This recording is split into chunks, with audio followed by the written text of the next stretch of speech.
The following program contains scenes of a sexual nature.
There is a place where queens and gods made love,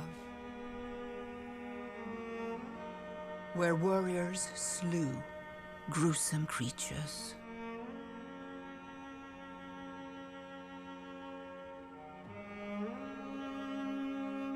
where mortals could become legends, a place where past and present still merge.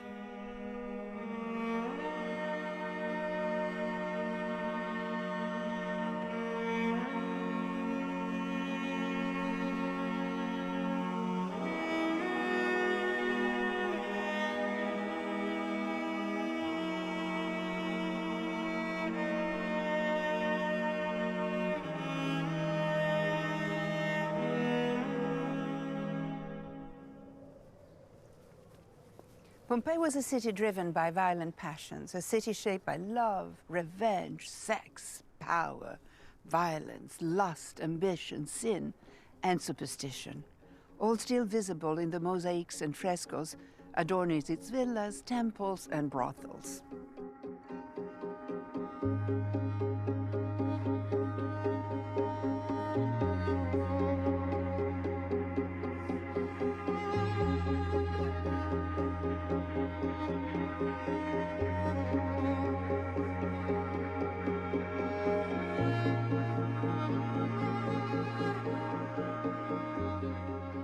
The line between myth and reality were often blurred, and superstition reigned supreme.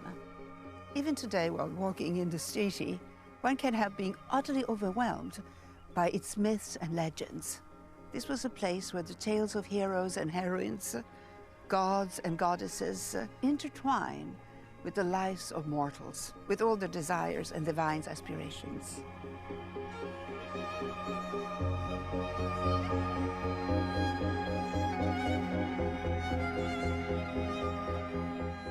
When we step into Pompeii, we're actually going to something that truly is unique, kind of the queen of all sites of antiquity. Because of that level of preservations, we really feel that we're walking back in time in the days of the Pompeians. What you have to remember about Pompeii is that Italy is different from Greece. Italy doesn't belong to the Greek mythological tradition. They take it from the Greeks. The mythology that we can see on the walls of Pompeii comes really quite late to Pompeii. It comes under the empire at the end of the 1st century BC. And it's a wonderful new fashion that sweeps through the city. And they find, because of this way that you can use myths to tell your story,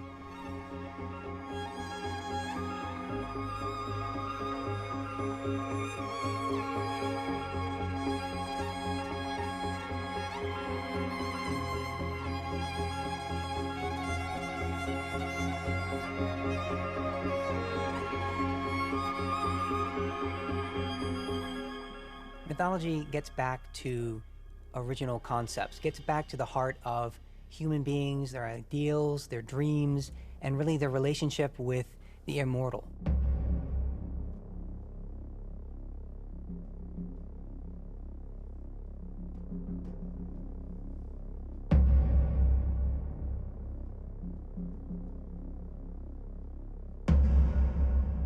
Everyone can pick it up, vary it, give it a new twist, a new interpretation.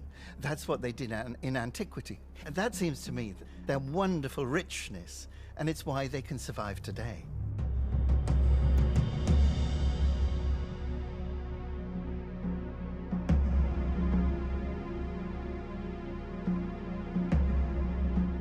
The mythological scenes painted on the walls of Pompeii are the mirror of a pagan society, far from being true, but not entirely made up. They represented political struggles and unspeakable desires. They may seem sinful, perverse, even sinister in their depiction of vengeful gods, sex, and bestiality. As is the case with one of the myths most depicted in Pompeii, the story of Leda and the Swan. A tale we see represented countless times in Pompeii in a myriad of different ways, each giving a new interpretation of the ambiguous relationship between Zeus, king of the gods, and Leda, queen of Sparta, as testified by the most recently discovered fresco. Certo, è difficile entrare nella psicologia degli antichi e quindi capire se il rapporto fra Leda e il cigno era un rapporto consenziente. Quello che possiamo fare da archeologi è guardare il quadro e quello sguardo di Leda in quella pittura specifica è assolutamente consenziente. In this other image, the same myth, you get a really different depiction. You get violence, you get Leda, she's throttling this swan by the neck. This is not, it doesn't look like passionate lovemaking. Sometimes she's even depicted with something in her hand that she's gonna smash the swan on the head. So it's curious to have this well-known story, this well-known myth, this union being depicted in two contrasting ways. A sudden blow, the great wing beating still above the staggering girl, her thighs caressed by the dark webs, her nape caught in his bill. He holds her helpless breast upon his breast. How can these terrified vague fingers push the feathered glory from the loosening thighs? How can body laid on that white rush but feel the strange heart beating where it lies? This is how the poet Yeats described one of the Pompeii most ambivalent and ambiguous myths, the story of Leda, the queen of Sparta, and the god Zeus disguised as a swan. Some sees the story as a consenting sexual relationship. Others instead read it as a rape.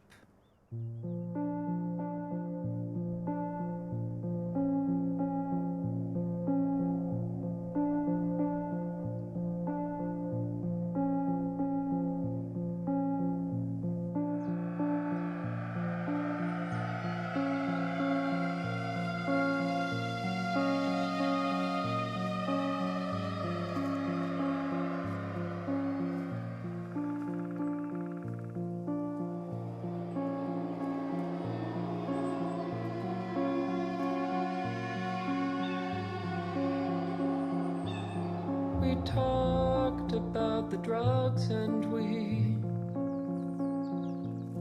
decided to abstain, but still we locked ourselves inside, and then my fingers locked behind your head. You hook your pinkies on my jeans. I'm 28 and you're 19.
as we try to get it on in bed.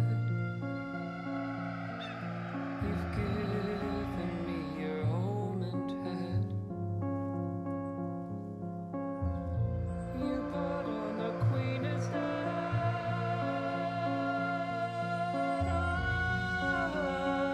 I just wanna talk instead.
I think violence, sex and power are very closely intermingled in this myth.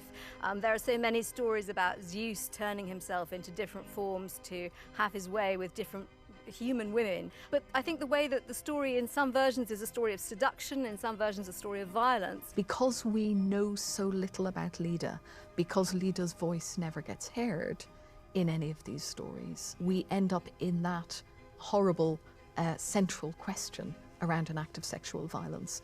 Is it an act of sexual violence, or was there willing consent on the part of the victim? If you get the offer to make love to the king of the gods, is that an offer you want to refuse? It's certainly not an offer you can refuse, because the king of the gods is almighty.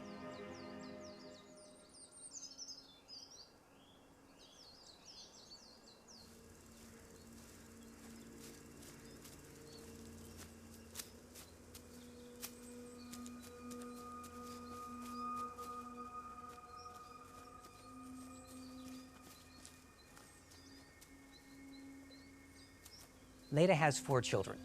She has 2 sons, Castor and Pollux. But what I'm really interested in is her 2 daughters. First of whom was Helen. This is Helen of Troy, one of the most important people in Greek mythology. She's the one that led to the grand apocalyptic Trojan War. Helen, irrespective of the fact that she marries the most powerful king in the Peloponnese, she is seduced by a visitor from the east, a visitor from Troy, the handsome Paris, who is, of course, has to be an exceptionally handsome man. The ordinary human seduction, elopement, adultery creates the biggest war that Greece had ever experienced, a 10-year war. Helen, who was held responsible for the greatest massacre of men in all antiquity, may have been just following Venus's orders. The fate of Leda's other daughter, Clytemnestra, on the other hand, leaves no room for interpretation. It's important when looking at the story of Leda to consider that both her daughters are immortalized as unleashing terrible revenge on men. Agamemnon comes back from Troy, triumphant, expecting a great welcome home, and Clytemnestra is ready for him. But she is also plotting revenge. Revenge because Agamemnon, in order to get a fair wind to sail to Troy, sacrifices his daughter Iphigenia.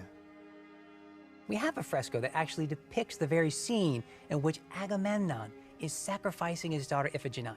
So the gods demanded a sacrifice in order for there to be wind for his ships to depart, to go on this great quest, this war against the Trojans.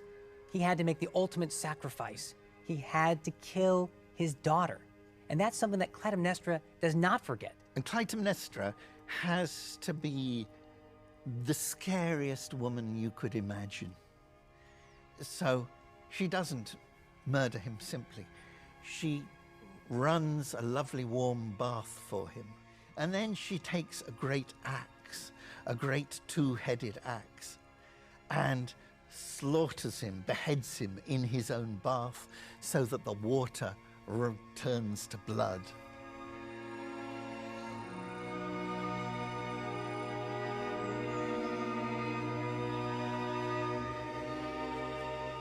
The legends of Leda and her daughters were marked by lust, cruelty, and deception.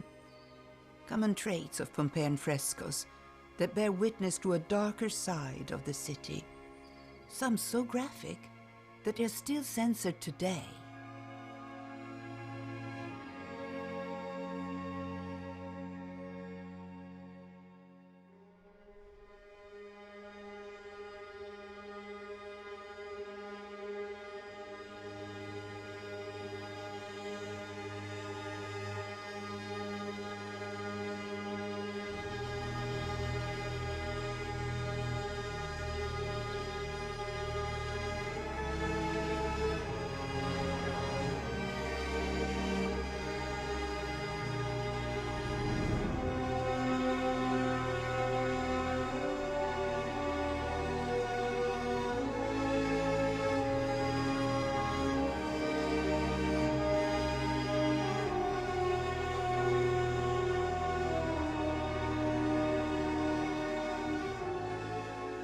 Pompeians were refined, cultured people who enjoyed art and architecture just as much as the pleasure of the flesh. Yet behind their sophistication, behind the magnificence of their statues, their villa, their spectacular amphitheater, hid a different city, one engulfed in debauchery, transgression, eroticism, and superstition.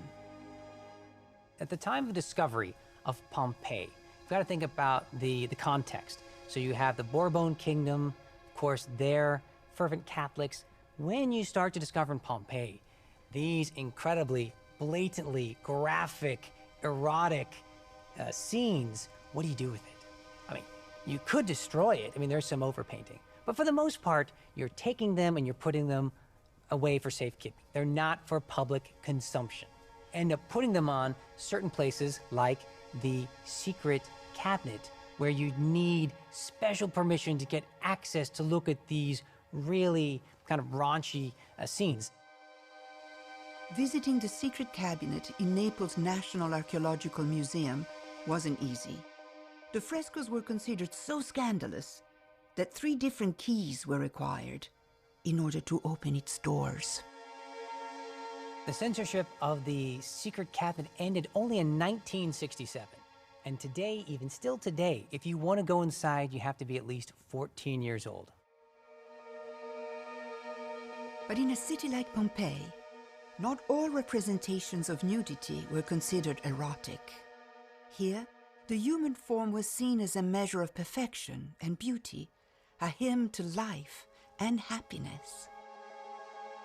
In the entrance of the House of the Vettii, there's a figure who would, I think, strike any modern visitor as really quite extraordinary. This is a figure of a man with a really enormous phallus coming out from beneath his tunic, which he's weighing in a set of scales with bags of money on the other side, and there's also a very ample basket of fruit. Innanzitutto è un simbolo di fertilità. Chi entrava in casa vedeva il Priapo, capiva che in quella casa si viveva bene, era una casa di un certo livello e che si sarebbe stati ospitati all'altezza del proprio rango.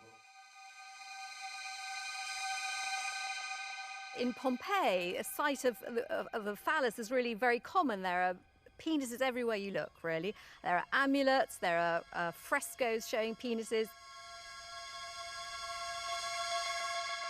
La società pompeiana rispetto al sesso da molti punti di vista era più libera della nostra, ma ovviamente anche loro avevano il loro tabù. C'era quello che si poteva fare e non si poteva fare. Per esempio il sesso orale sulla donna non era proprio ben visto, tant'è che ci sono graffiti in cui si ingiuria una persona, un maschio, dicendo che cunnilingus.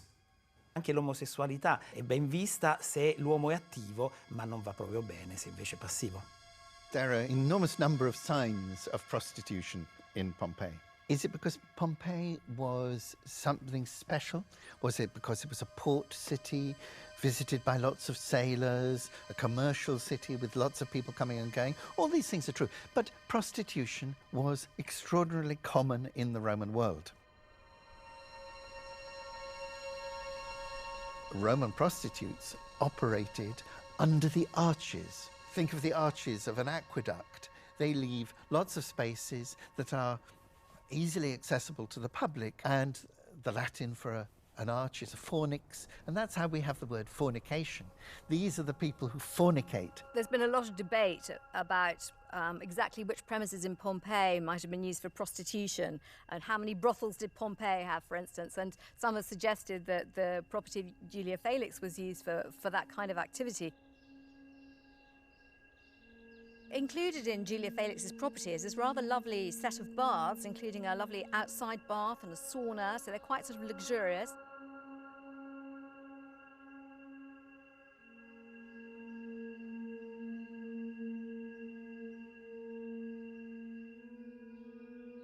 Julia Felix is taking advantage of an opportunity to make money the way that many Pompeian men will have done.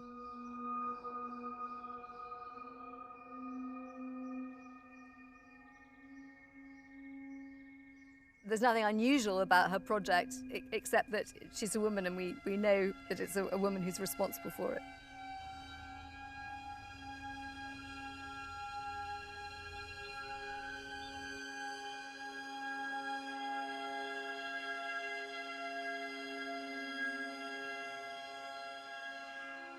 So in the Porta Marina suburban baths, you actually have a whole layer of frescoes that depict various sexual acts. So you could literally just point to the Roman numeral for that sexual act, go up to the room, and that would be performed upon you.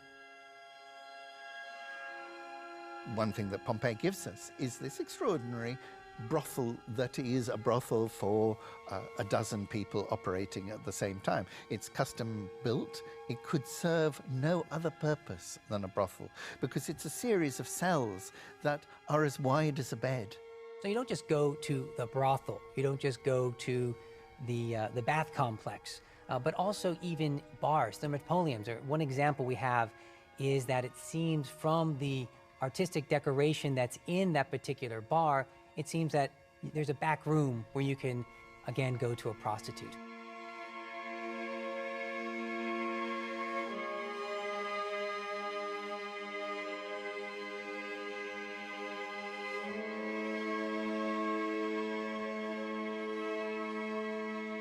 The idea is that there's no cookie cutter kind of situation in which you're engaging in sex, you're engaging in prostitutes. Roman society is no paradise. Roman society is shot through with violence, with sex, with greed, with everything.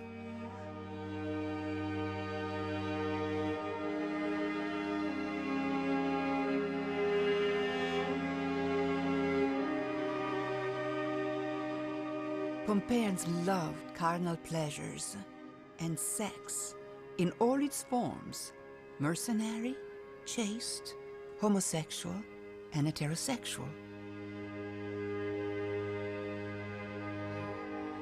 Not surprising, then, that the Catholic Church branded the city as sinful and obscene, even though Pompeii existed before the idea of Christian sin.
of the extraordinary things is that they actually perform such relationships on the stage, on the very peculiar stage of the amphitheatre.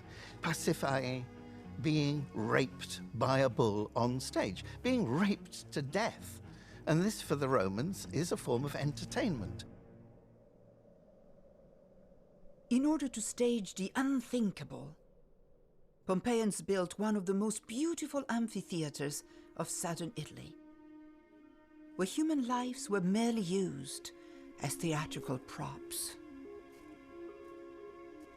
Pompeians were sophisticated people with a voracious appetite for sex and an unquenchable thirst for bloody, violent gladiatorial game.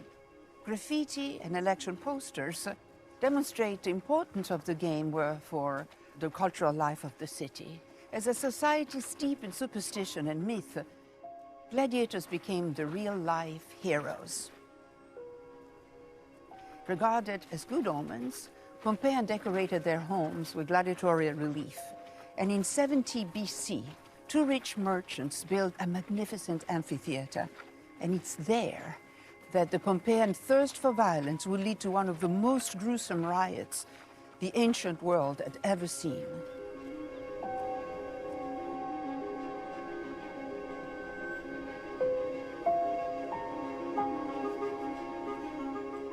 These fearless fighters became objects of desire with devoted fan clubs. Small wonder that the Latin word gladius, or sword, is the source of the word gladiator, and also the slang for penis.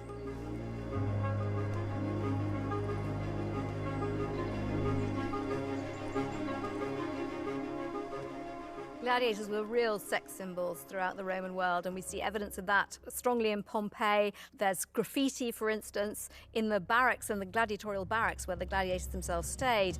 Calidus, the heartthrob of all the girls, Crescens and his enormous penis. There's a very kind of unsubtle association of gladiators with sexual potency.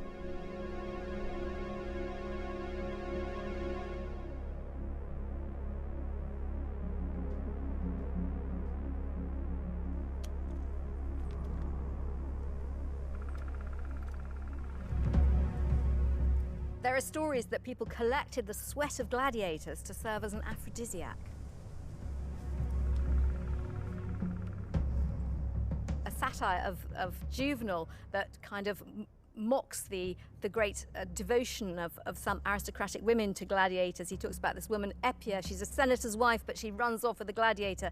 Doesn't matter that he's absolutely hideously ugly after all his kind of scars, but, he's all sword. He's really sexy. In 59, you have the gladiatorial games held in the amphitheater of Pompeii. And the people from nearby Nocera came to participate as well. So you can kind of think of it as like a soccer match or a football game or something like that. But then literally all hell broke loose. So violent was the fighting that in an unprecedented move, the Senate in Rome imposed a 10-year ban on holding any further games in Pompeii. What's preserved from Pompeii, transmitted to us, is lust, power, eroticism, and violence in the gladiatorial arena. We're still fascinated with this lust for violence that the Pompeians actually had in the arena and throughout the city. Gladiators have captured the imagination of every generation. Those iconic characters, made legendary by their courage and bravery, exude the magnificent elegance of mythological representations. They appeal to our primordial fascination with watching violence as a spectacle. Their magnetism is so strong that he was able to enthrall a genius 19 centuries later.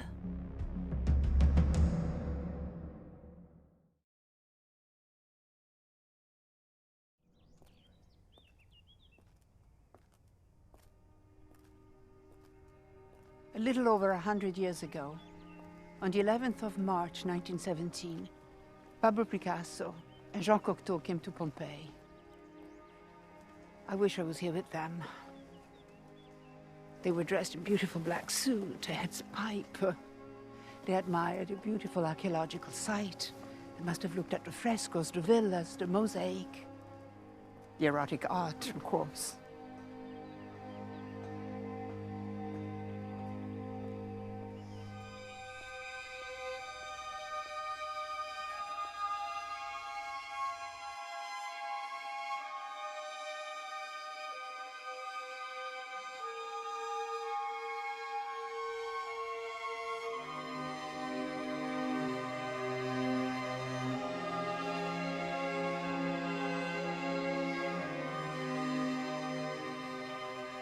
Picasso changed his style completely after visiting Pompeii.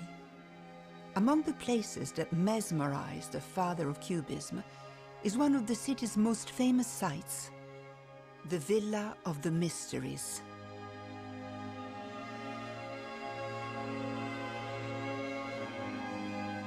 La Villa dei Misteri è uno dei luoghi, credo, più famosi del mondo antico e soprattutto uno dei luoghi meglio conservati che ci abbia restituito l'antichità.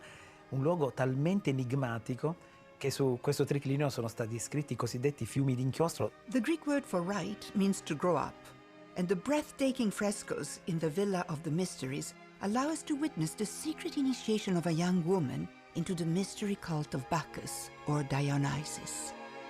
He represents many dualities. He's effeminate in appearance, and yet he appeals to women. Most of his worshippers are women. He's the god of wine, and therefore he's associated both with fertility and with drunkenness. And he's also the god of wild places. So when you worship Bacchus, you process in a ritual way out of the city, and then you go up into the mountains. And so he's the god of ecstatic ritual, which is the opposite of civic ritual. It's a great mystery, I think, why most of Bacchus's followers are female. One possibility is that in a heavily male-dominated world, and what world is not heavily male-dominated, it gave them a certain freedom. This female-led cult became so popular that he threatened the Roman Senate. The frescoes are the only existing testimony of their initiation rituals, often acted out as dramas, which serve to prepare girls for married life.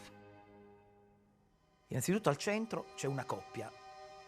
L'uomo è sicuramente Dioniso, la donna su cui lui si distende è invece già dibattuta. Io credo che sia Arianna, è la coppia prototipica che viene poi utilizzata anche nelle case private per alludere alla coppia domestica, all'uomo e la donna che mettono su una famiglia all'interno di una casa. And Ariadne is an interesting figure because her myth falls into two halves, and she appears as two very different people. When she's a young woman, that part of her myth, she's associated with Theseus, and she helps Theseus slay the Minotaur. She helps him through the labyrinth in Crete. Theseus has this impossible task, not just to kill the Minotaur, scary enough already, but to get out of the labyrinth again.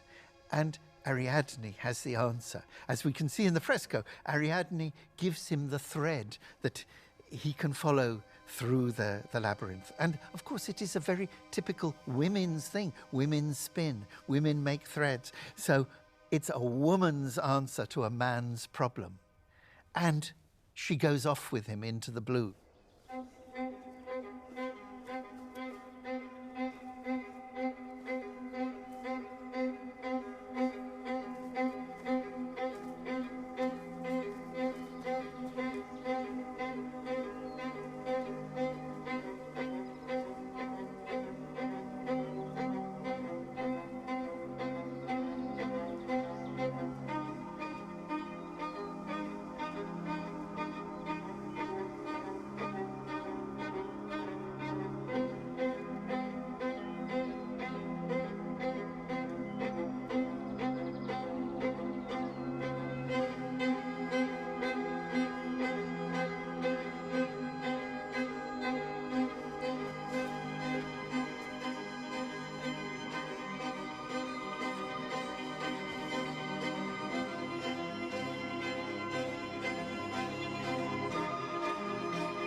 One would think that a romance like that would last forever. But Theseus, who had just survived one of the scariest monsters in the world, felt too afraid to commit to someone else for the rest of his days, and reacted like any coward would do. He fled.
Ariadne had helped Theseus defeat the Minotaur. She got him out of the labyrinth, and there they go, sailing off together to live happily ever after.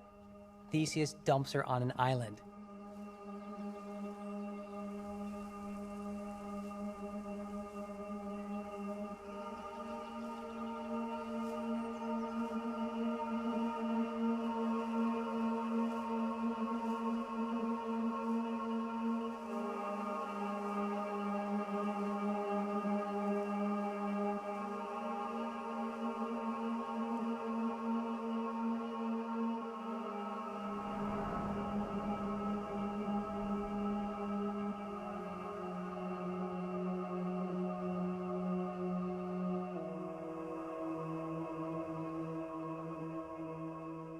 And who better to empower the rejected Ariadne than the god of wine and pleasure himself,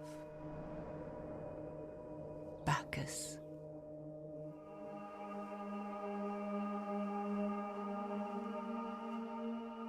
It's love at first sight. The story is one of pure, unconditional passion. A relationship where he initiates her into the secret of ecstasy and wine, turning her from a girl into a woman.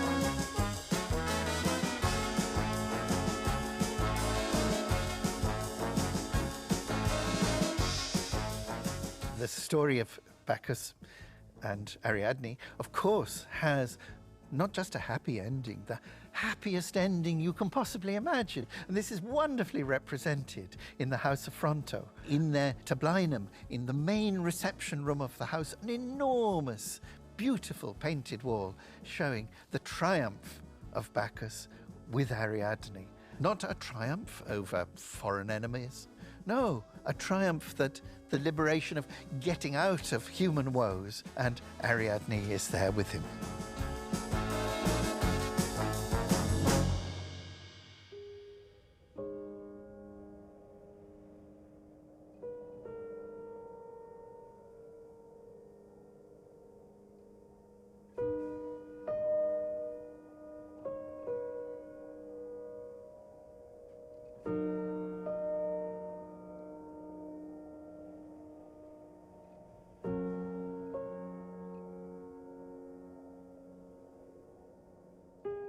Roman myths can seem terribly misogynistic today. Yet, among them is one of the most adored divinities in Pompeii, a woman, a foreign goddess that came from the land of the Nile, Isis.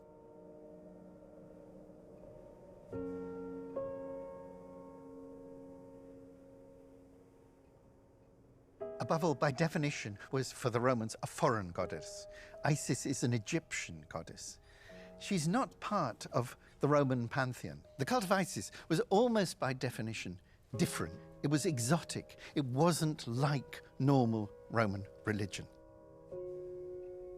Mozart, among many other visitors, came to Pompeii, came to Herculaneum. He saw something in its grandest form, and he saw a complete vision, really, of the temple and the decorations and the pageantry and the figures, all of the Temple of Isis. So it was something that had recently been restored. It was in great condition. So I think really he was stepping back in time when he went through that doorway into the complex of the Theater of Isis. In 1770, while touring across Italy, he came to Pompeii. It was here that he first encountered the goddess Isis. 21 years later, his fascination with the mythology surrounding this Egyptian goddess led him to the creation of one of his most important opera, The Magic Flute.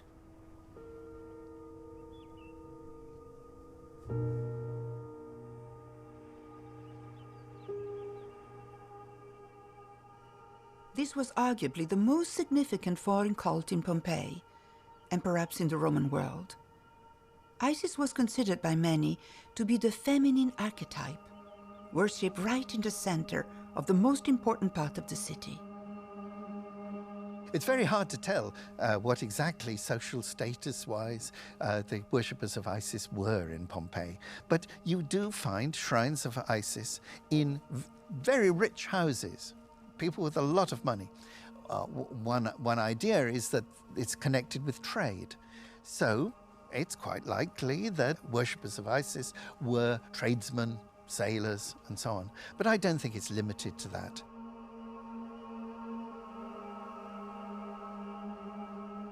You could be an initiate without being a wealthy person. You just had to commit to the initiation ceremony and then commit to ongoing service to the goddess. So it would have been very attractive to a wide range of people. The cult of Isis had its own distinctive rituals. Her followers sang and danced to the sound of the sistra in her name, while a high priest read the sacred texts during masked processions.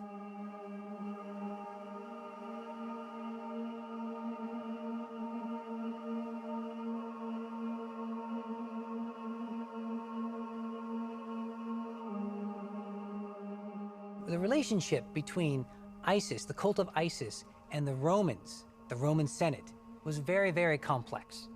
And many times, the actual government of Rome kicked out the cult of Isis, reducing her to outside the Pomerium, the magic boundary line around the city center. So there's this push and pull all the time of like, we don't really accept you, you're not one of the pantheon. Isis is the Egyptian goddess. She is from the country of Cleopatra. Augustus's power is based on the defeat of Cleopatra, and the way that the poets represent the victory of Augustus is the victory of the traditional Roman gods against these awful Egyptian gods that are like animals, barking Anubis, the god with a dog's head. So Isis is, in some senses, horrific. And yet it's precisely under Augustus that it becomes extraordinarily popular in the Roman Empire. She is also the goddess of fortune. She holds the cornucopia, the sign of abundance. She holds the rudder that steers the ship, that steers the world. And it brought luck. You worship Isis because she will bring fortune to your household. The pagan heart of Pompeii was filled with secret cults, many woman-centric. The Senate understood the power of Isis, so they transformed her into the Roman goddess of luck, Fortuna. In this particular manifestation, when we see her as Isis and Fortuna, it's something that's going to be acceptable to everybody. It's not something that's going to be banned by the Senate or something like this. It's part and parcel of what a Roman citizen throughout the empire is going to be used to, and it's acceptable, and it's normalized.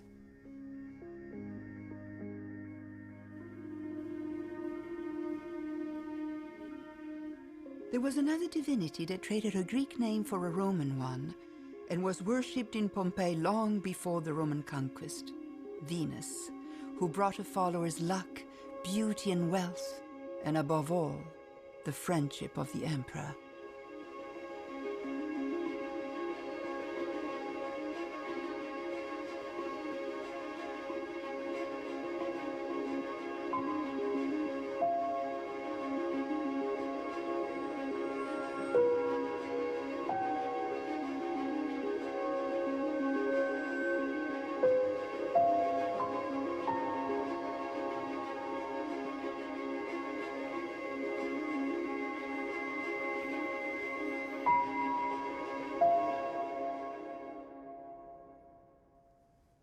Small wonder that the patron deity of the city filled with erotic art was the goddess of love, Venus.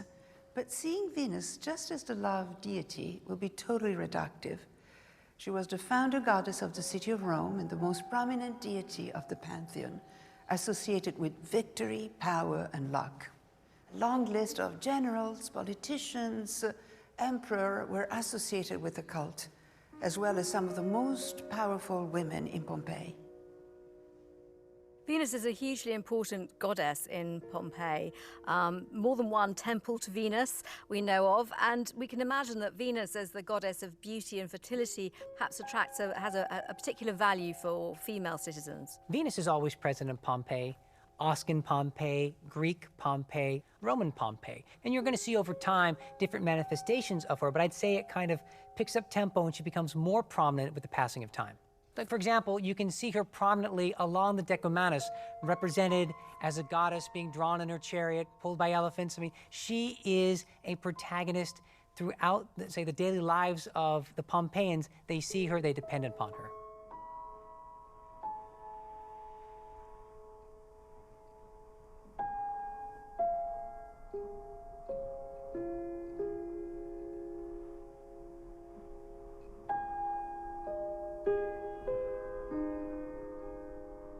Julius Caesar takes it up a notch. He says his family, like many noble families, he was descended from a deity. Which deity? Venus, through Aeneas.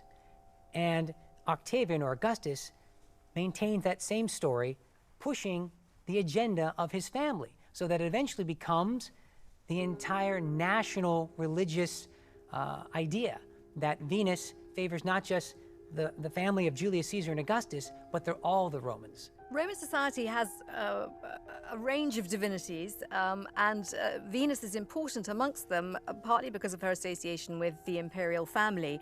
And I think we can also see that as reflecting the power of women in Roman society. It looks as though the cult of Venus in Pompeii was associated particularly with more influential women, the wealthier women of political influence. And Eumachia is an extraordinary example of a powerful woman. The biggest building in the Forum on Pompeii, the Eumachia building, is built by a woman. It's clear that her father, we know quite a lot about her father, he produced tiles for roofs.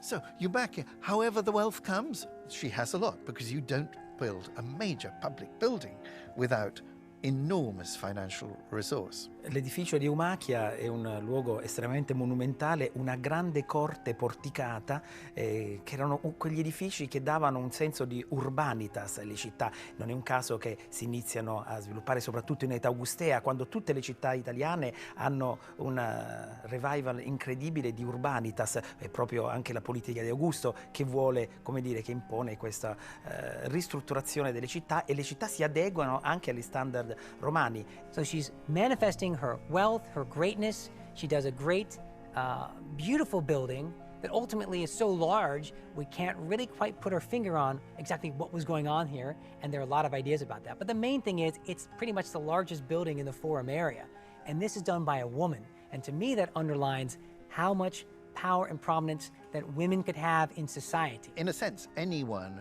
who pays for a public building, who gives their money to the public, is expecting a return. It's what we call euergetism. That is to say, the benefactor gives, and in exchange, the benefactor expects social status. Not only a brilliant entrepreneur and a generous benefactor, Eumakia was an astute political manipulator, able to use the strategic importance of the cult of Venus to her advantage. One of the ways in which female power can be expressed is through priesthood. Just as the elite, the male elite, they become priests of the gods, the female elite become priestesses of the gods. And Eumakia, we know, was a priestess of Venus. The full title of Pompeii is the Colonia Veneriana, the Venus colony. Venus is the ancestress of the Julii. She is thus very important for Augustus. Eumakia can plug into all that imperial power.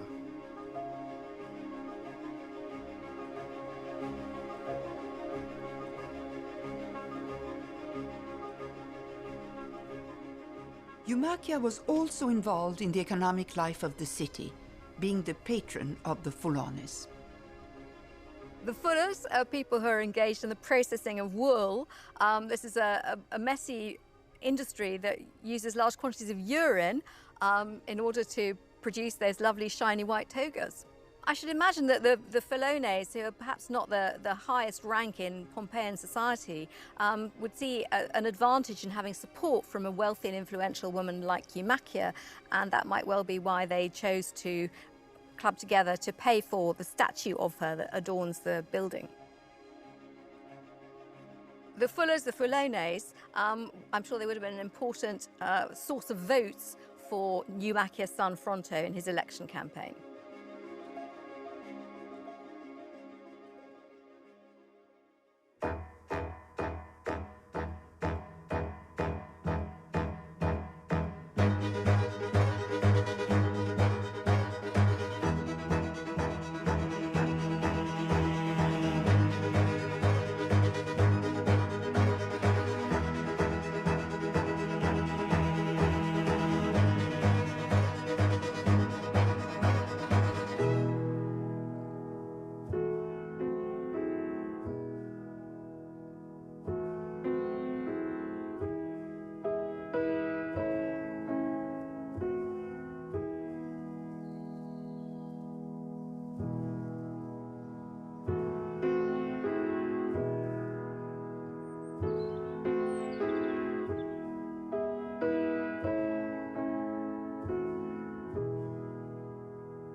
Although subjected to male political power, often women, regardless of class, were able to become financially independent and influential in their own right, something that would not occur again until the 20th century. But in Pompeii, not all powerful women were virtuous. After all, this was the city of sin.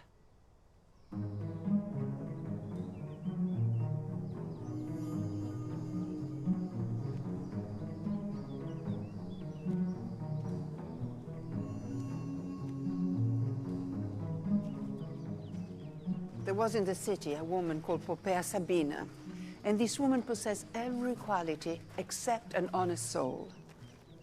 She had affable ways and a lively intelligence, and paraded her modesty while practicing lust.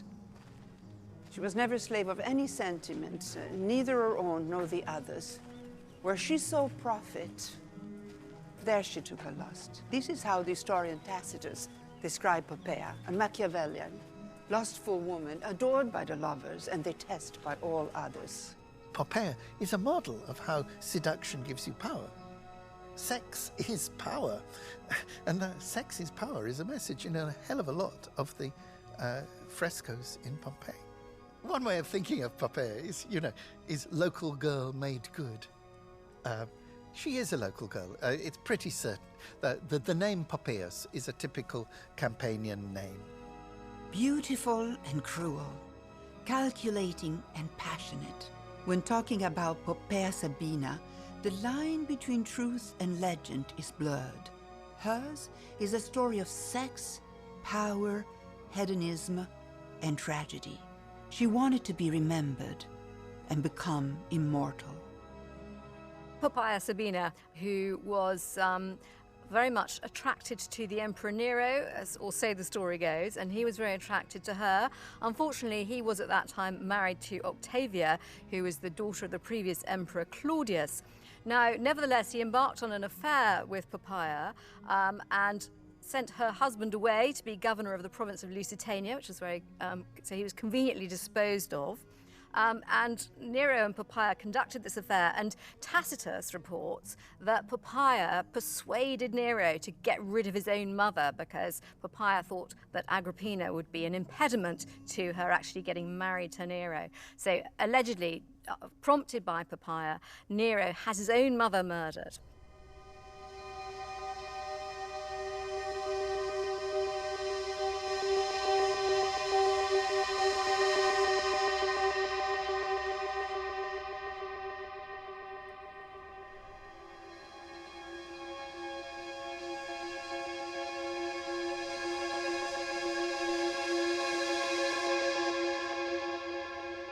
The attractions to being the wife of an emperor is that the women of the imperial circle would be themselves patrons of many peoples. They themselves could be priestesses in the imperial cult, and quite frequently the imperial women were priestesses in the cult of the Emperor Augustus, who was at this point established as a god.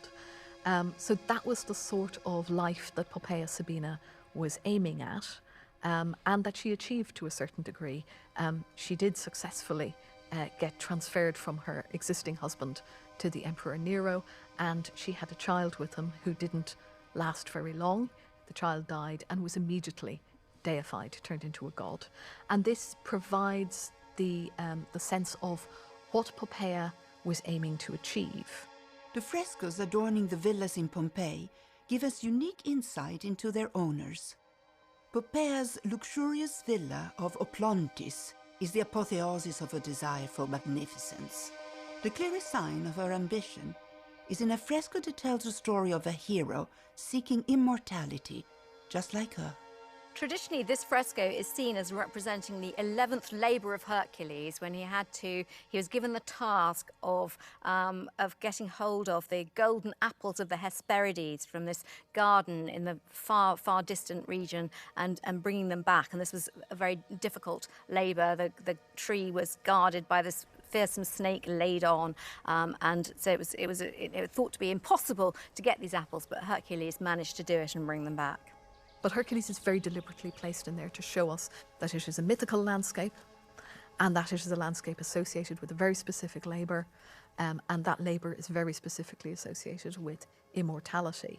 Although Hercules and Poppaea may seem like two characters so different, the way in which they are situated in different relations to different kinds of immortality would certainly be something that people would be reflecting on and thinking about. Kind of immortality that we see people like Poppaea achieving, and it is the one we can achieve, is to propagate your name.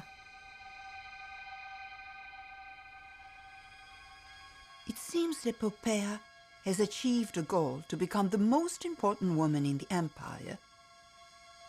She gives her emperor a daughter, Claudia. But, as in any good mythological tragedy, it only takes a moment for everything to unravel.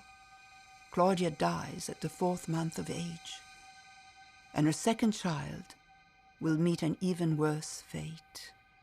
She becomes pregnant by Nero, and Nero kills her. He actually jumps on her when she's pregnant, causing not only miscarriage, but her death. So Poppaea comes to a pretty gruesome end. But the moral of the story is you don't want to get too close to imperial power. It's very, very destructive. For every woman who is successful, there is always going to be somebody who feels that it was done at their expense and resents it in some way. With Poppaea, we've been given mostly the negative press because of Tacitus's very damning portrait of her. La Villa di Pontis è una delle più fastose ville marittime sul Golfo di Napoli. Era in ristrutturazione al momento dell'eruzione. In quel momento non era abitata. Forse la fine di Poppea significa anche, come dire, un calo della frequentazione e poi forse un cambio di proprietà dà vita a restauri che rimarranno per sempre interrotti perché l'eruzione la cancellerà dalla storia. In 79 AD, Vesuvius erupts, bringing down a cloud of death and ash on the city. In one day, countless lives are lost. It is one of the greatest tragedies in ancient history. Nel giro di un giorno cancella dalla faccia della terra Pompei ed Ercolano. Questo però è significato anche la fortuna di Pompei dal punto di vista della fama e della sua sopravvivenza fino ad oggi. Ma lo aveva già intuito Goethe nella sua visita all'inizio dell'Ottocento, quando dice: nessuna catastrofe dell'umanità ha portato più gioia ai posteri quanto l'eruzione vulcanica che ha sepolto Pompei. Some may describe it as a window into the past, but Pompeii is so much more. A living, breathing representation of a long-lost world and its inhabitants, the thousands of men, women, children, and animals killed by a merciless volcano, entrapped in the hardening magma. Their bodies have been burned away, but the voids that they have left inside the lava give us a stunning testimony of the moment of the eruption. So at a certain point, the idea was, why don't we pour in plaster into these voids versus just digging up, empty space, and see what shape we can get out of them. And ultimately what it turned out was these are the remains, the imprints left from the deceased Pompeians, men, women, children, pets, oftentimes in very dramatic, painful poses. When tourists come to Pompeii and they see these casts of Pompeians, they think, oh, those are the people that got carbonized right on site. But actually, it's the opposite. Gli aspetti dell'amore, dell'affetto, dell'affettività, della coppia o anche nella famiglia viene fuori a Pompei da tanti aspetti, non solo sui graffiti ma anche su quella testimonianza straordinaria che sono i calchi delle vittime.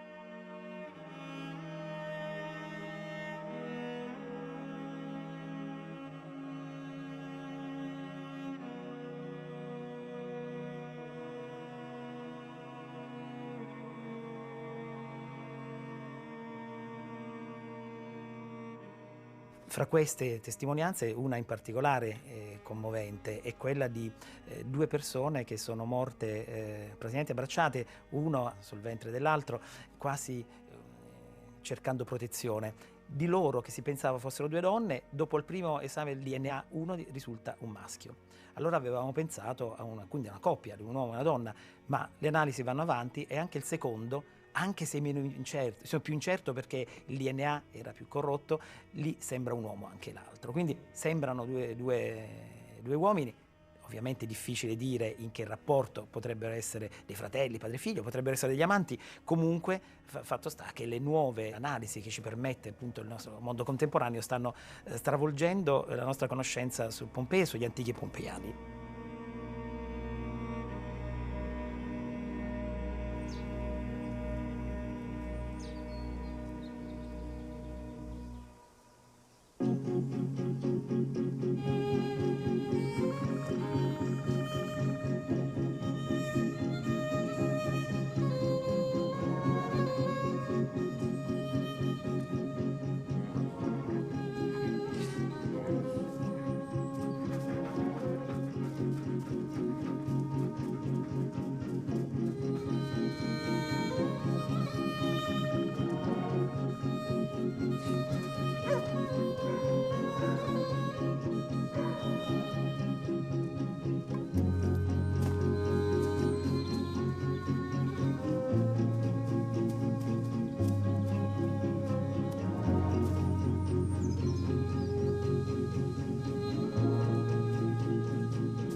This magnificent city may have thrived on lust, violence, and superstition, but at its heart lived a sophisticated civilization inspired by beauty.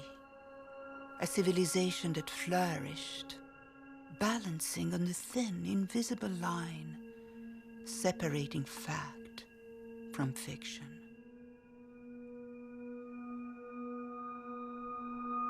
Pompeii was a city that had to die in the flame and ashes of a ruthless volcano in order to reach immortality.